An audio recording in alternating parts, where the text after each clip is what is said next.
তো সেদিন ছিল আমাদের থার্ড এক্সাম আর আমি কলেজের জন্য রেডি হয়ে বেরিয়ে পড়েছিলাম। তবে কি জানো তো, আমার এই এক্সামের সময়ও এরকম ভিডিও বানানোর একটাই উদ্দেশ্য, নিজেকে একটু টেনশন ফ্রি রাখার। বাই দ্য ওয়ে, আমাদের কলেজ ক্যাম্পাসটা বেশ সুন্দর না? তারপরে আর কি উঠে পড়লাম বাসে, আর লাকিলি পেয়ে গেলাম জানলা ধারে সিট, যেটা মাস্ট নিডেড।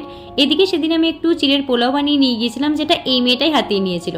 আরে না না, মজা করছি, আমিও খেয়েছিলাম। তারপরে দিয়ে দিলাম অ্যাটেন্ডেন্স, আর বাইরের প্রাকৃতিক দৃশ্য দেখতে দেখতে ভাবলাম পায়ে একটু ম্যাসাজ নেওয়া যাক, কিন্তু এ যেখানে কি করছিল কে জানে। তারপরে একেবারে এক্সাম হলে পৌঁছে এক্সাম দিয়ে নিয়ে সোজা চলে গেছিলাম বাসে। সেদিনও আমাদেরকে বিস্কিটস দেওয়া হয়েছিল।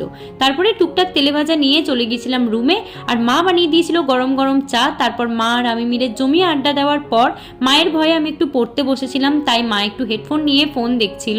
তারপরে মাকে বললাম, ডিনারটা আজকে তুমিই আমাদেরকে খাইয়ে দাও, আমরা আর হাত লাগাবো না। এদিকে আমি বসেছিলাম যে সবসময়ের মতো মা আমাকে ফার্স্ট বাইটটা দেবে, কিন্তু সেটা তো মা তার আদরের জামাইকে খাইয়ে দিয়েছিল, আমি সেকেন্ড বাইটটা পেয়েছিলাম। তো চলো আজকের মতন বাই।